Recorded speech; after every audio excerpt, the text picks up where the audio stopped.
Hello guys, બધા મજામાં છો? મારા બ્લોગમાં આપનું સ્વાગત છે. આજે તમને ભીંડી બતાવું.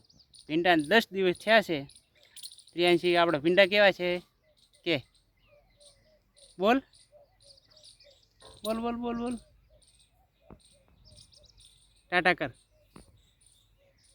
હાય ગાઈઝ, કે ફોલો કરજો, લાઈક કરજો, શેર કરજો. તમે ભીંડા બતાવો.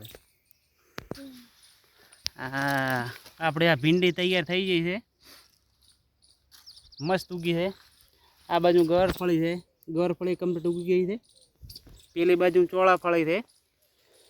આ ઉનાળા માટે આખો ઉનાળો હાલી જાય છે શાકભાજી આપણે. એટલે તમે આવી શાકભાજી કરતા રહો ઓર્ગેનિક, એટલે સારું રહે. આપણે અંદર બિલકુલ ખાતર બીજું બિલકુલ નથી નાખતા. એની અંદર સોણીઓ ખાતર ફૂલ નાખી દેવાનો. જે હળલ હોય કે નહીં ઉકેડામાંથી એ નાખી દેવાનો, હળલ હળલ, અને પછી એને સારો ખોપ મારી દેવાનો, મિક્સ કરી નાખવાનો. એટલે કમ્પ્લીટ આપણે શાકભાજી થઈ જાય.